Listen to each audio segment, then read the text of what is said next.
நீங்கள் எல்லாரும் என்னிடத்தில் வாருங்கள், நான் உங்களுக்கு இளைப்பாறுதல் தருவேன். பிரியமானவர்களே, கர்த்தராகிய இயேசு கிறிஸ்து விதமாக சொல்கிறார், வருத்தப்பட்டு பாரம் சுமக்கிற நீங்கள் யாராய் இருந்தாலும் சரி, நீங்கள் என்ன நிலைமையில் இருந்தாலும் சரி, நீங்கள் என்னிடத்தில் வாருங்கள், நான் உங்களுக்கு இளைப்பாறுதல் தருவேன். பிரியமானவர்களே, இன்னைக்கு படித்தவர்களாகட்டும், தனவந்தர்களாகட்டும், பெரிய பதவியில் இருப்பவர்களாகட்டும், யாருக்கா இருந்தாலும் சமாதானம் என்று ஒன்று நிலையானது ஒன்றுமில்லை. அவர்கள் எப்பேற்பட்ட பதவியில் இருந்தாலும், அவர்கள் எப்பேற்பட்ட நிலைமையில் இருந்தாலும், அந்த சமாதான குலைச்சல் என்றது அவர்கள் இடத்தில் காணப்படுகின்றன. பிரியமானவர்களே, இப்பேற்பட்ட சந்தோஷத்திற்காக, சமாதானத்திற்காக இந்த உலகத்தில் இருக்கும் மக்கள் அநேக விதமான திரையரங்களுக்கும், பூங்காக்களுக்கும், அநேக இடங்களுக்கும் தன்னுடைய நேரத்தை செலவிடுகிறார்கள். பிரியமானவர்களே, நித்திய சமாதானத்தை தர இந்த உலகத்தில் யாராலும் முடியாது.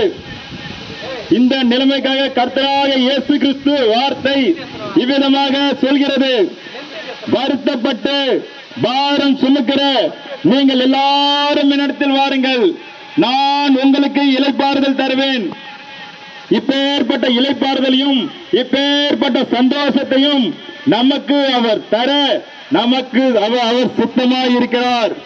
நாம் செய்ய வேண்டியது ஒன்றே ஒன்றுதான். பிரியமானவர்களே, நீங்கள் இருக்கின்ற இடத்திலே முழங்காலிட்டு, தேவனே நான் ஒரு பாவி, என் பாவத்தை மன்னியும் என்று நீங்கள் அறிக்கையிட்டீர்களானால் அவர் உங்களிடத்தில் வருவார், உங்களுடைய இருதயத்தில் பிரவேசிப்பார், நித்திய சந்தோஷத்தை தர அவர் வல்லவராய் இருக்கிறார்.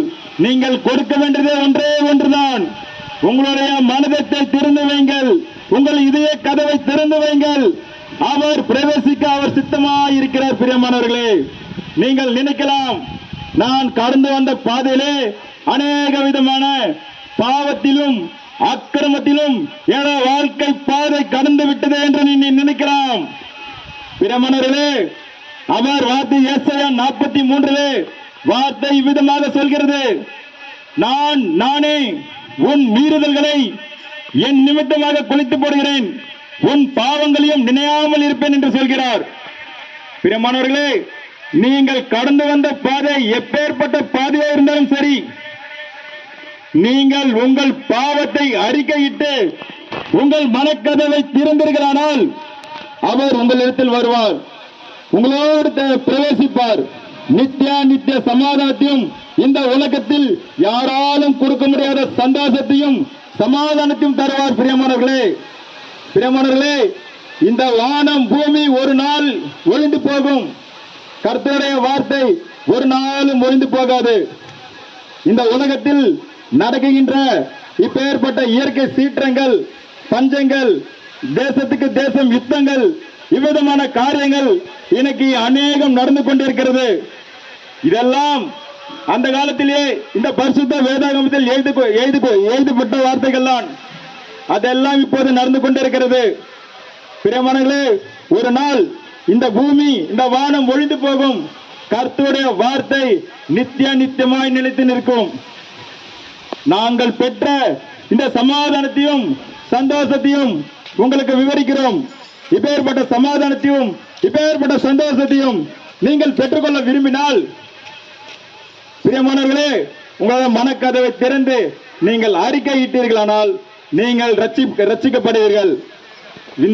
இந்த வார்த்தையை நீங்கள் விசுவாசித்தீர்களானால் நீங்களும் உங்கள் வீட்டார் அனைவரும் ரட்சிக்கப்படுவீர்கள். ஆமென்.